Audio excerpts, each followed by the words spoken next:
Hey, what is up everyone? Welcome back to our YouTube channel. So for today's video, I'm going to teach you how you can easily create delivery note in Zoho Books.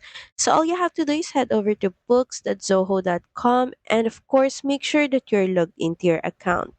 Next, just click on the settings button.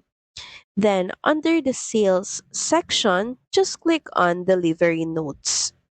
So from here, all you have to do is fill in all the details and make sure that the details that you enter are all correct and accurate as it will serve as proof of delivery and helps with inventory management and reconciliation.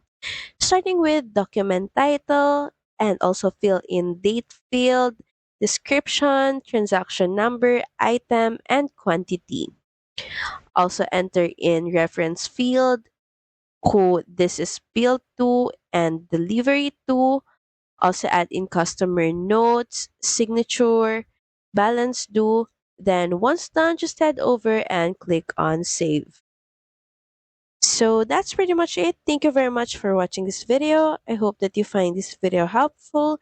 And if you do, please don't forget to like, share, and subscribe to the channel. Now we'll see you again on the next one. Bye!